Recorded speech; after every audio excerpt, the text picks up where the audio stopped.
folks. So today we're going to look at what happens in play therapy from a parent perspective. We're going to cover off a few things. So we're going to look at the initial meeting or phone call, the intake meeting, what a typical session could look like for you as the parent, how do you know what goes on in a session, what happens at a review or an ending meeting, and we're going to finish up with the three big questions that parents often worry about or want to know the answers to. So, the initial meeting or the phone call. Well, this is generally a brief chat, often at school, sometimes over the phone. It's a short overview of the situation from your perspective, a discussion about if I can help, and generally the answer is yes, unless your child is receiving some other therapy, not speech and language therapy or physiotherapy, but another mental health therapy.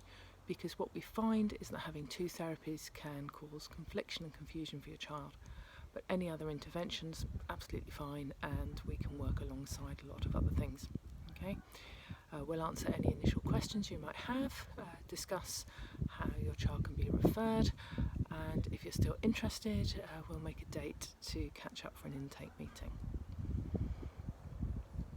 The intake meeting itself, we'll cover off some housekeeping, so some admin, contact information, things like that, the contract, how long we contract for, which is a minimum of 18 sessions, and this includes the intake meeting and the review or the ending meeting.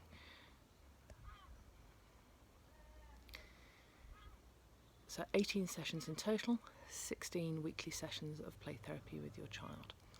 So we cover expectations, what we'll do if somebody's ill or away, costs, how to pay, and so on. It's often slightly different depending on whether you're referring your child or whether your child's coming through a school referral. We'll also look at GDPR and your consent to hold the information, how we use the information that we have, and we'll look at confidentiality and safeguarding particularly, as well as any other medical issues or concerns you might have. We'll also ask for a bit of background information on the family situation and on your child. We'll explain how play therapy works, what the playroom's like, expectations from us and boundaries, and we'll discuss any questions you have that haven't already been covered. We'll give you an info pack to take away too, because quite often there's an awful lot of information coming your way, and being able to reflect and come back to us with any more questions is usually kind of helpful. So what could a session look like for you as a parent? Well, typical sessions are 40 minutes long. It's one-to-one between the therapist and your child. Can be slightly different if your child's younger or has additional needs.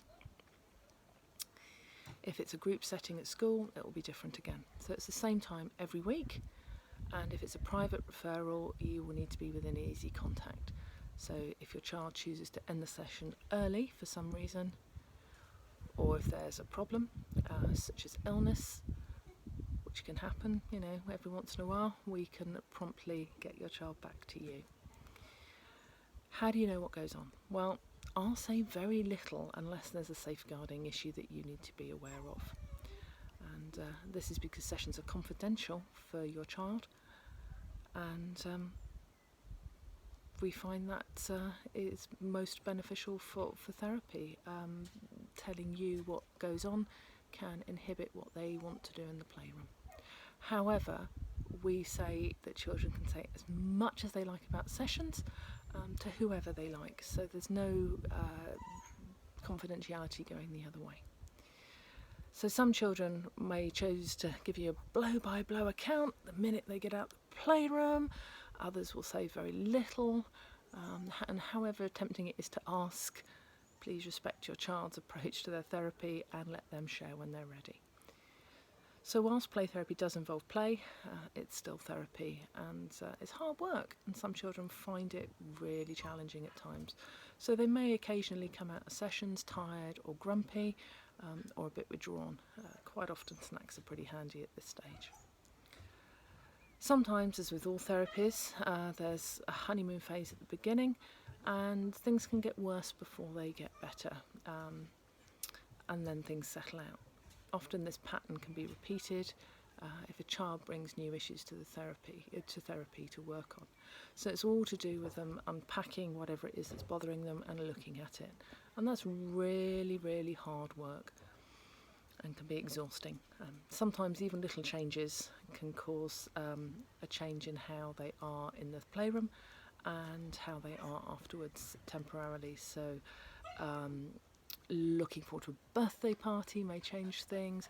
Having a break for school holidays or a family holiday may also change things. It doesn't have to be anything bad. Sometimes it's just that change in routine that triggers changes in the playroom. So, review meetings. So around about session 12, we'll need to start chatting with you and thinking about planning a review meeting. And if you're really pushed, this can be done over the phone.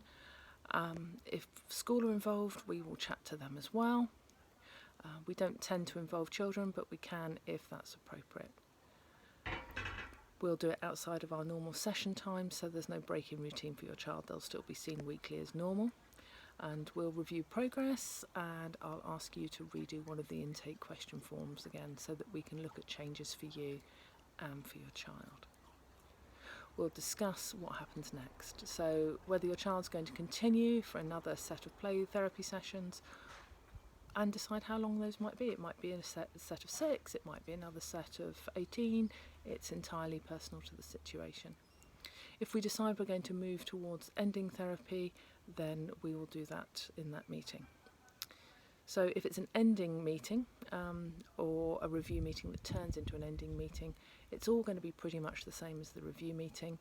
You get a bit more paperwork, but in the playroom we will move towards an ending over ideally at about 6 weeks. So we will plan with the child celebration on the last session. They get plenty of time to decide how they're going to end. Often they like to play with favourite things for the last time. Often they like to decide on specific ending activities that we do. And of course, for them, the most important thing is planning the party food. So there you go. That's an overview of play therapy from a parent perspective. I hope that was really helpful. So the 3 big questions that parents often worry or ask about. Number 1, what happens if my child wants to end a session early or doesn't want to come? So it's not unknown. A lot of children at some point will want to end a session early. They may have worked hard. They may just need to stop for the day and have a bit of a mental break. Or there may be something or someone they're worried about, or something really exciting that's going to happen next, and they're worried that they're going to miss it. Sometimes if we're in school, children want their sessions changed because they don't want to miss their favourite lesson. So as a therapist, we'll check with our child that they really want to end the session, and if so, we will. That we'll end them early. If it's private referral, we'll hand your child back to you, and if not, if it's in school, we'll take them back to class. There's no consequences to this at all. It's pretty normal, and the next session will run completely as normal. But if they repeatedly want to end early, we'll look at this together and come up with some strategies to deal with it. Okay, it's much the same with not wanting to come. So we make it clear that I'll be in the playroom for their session. They can change their mind if they want to, but if they don't, that's okay. Next week they can come again as normal. But like ending early rather, if it becomes a pattern, we can look at this together. So question 2. What happens if my child has a meltdown in the playroom? Well, it happens less often than you might imagine as a parent because your child's in charge of the play. They lead, we follow, and that's really helpful if children are prone to meltdowns out of frustration or not understanding.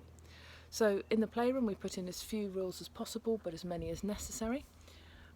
But if your child actually does have a meltdown in the playroom, we support them. We understand why. And we won't be cross, we won't be frustrated, we won't penalise your child in any way. We might look at some additional rules for their sessions if they're needed. So if, for example, playing with the sand is hard and is a trigger, we might only use it for a short period of time in a session, or we may remove it from the playroom for a few sessions before reintroducing it and seeing what happens next. The third and last question, what happens if my child wants to end therapy? Okay, if there's a particular reason that we can sort out, obviously we will work to do that, and it may be something simple as sessions clashing, as we've said, with something else they want to do, or it may be a low point in their day and they just need to have the session time changed. Sometimes we might need a slightly different approach in the playroom, and we can look at that too. Sometimes those therapy simply isn't for your child. Not every therapy works for every child, and not every child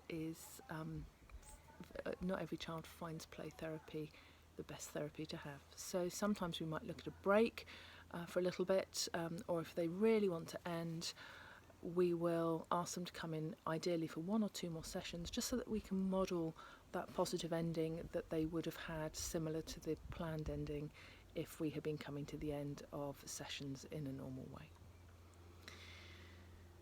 The really important thing though is that there's always an opportunity to come back if they want to at a later date. The door's never closed, they can always start again. So I hope that's helpful for you. Please keep in contact, say hi on social media, drop us an email at hellocreatingcalm@gmail.com, or come and see us over on the website creatingcalm.co.uk. See you next week.